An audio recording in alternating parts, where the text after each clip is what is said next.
We know the symposium is gaining increasing influence in the Pacific Rim countries. Could you explain for our viewers? Well, this WNS actually came into being in 1987, with China being one of the founding member states.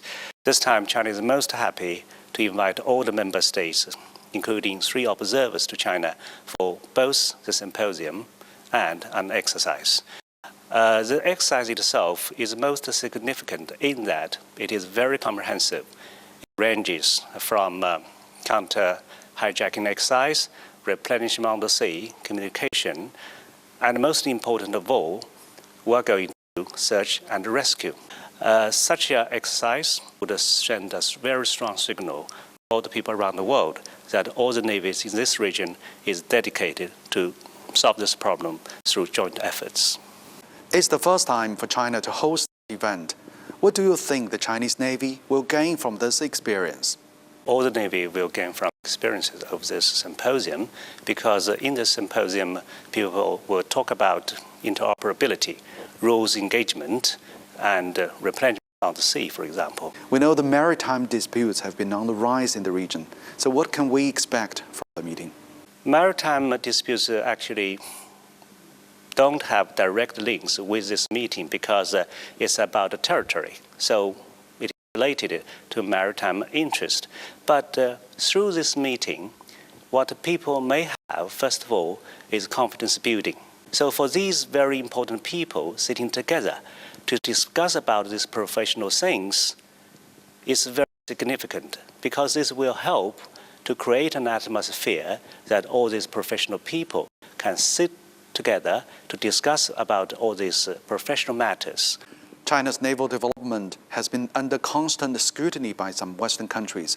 What would you say to them about China's need for a stronger navy? China, of course, needs to have a stronger navy, because China is a big country. It has a very long coastline of 18,000 kilometers. So talking about the coastline, I mean, China needs to have a stronger navy to safeguard its maritime interest.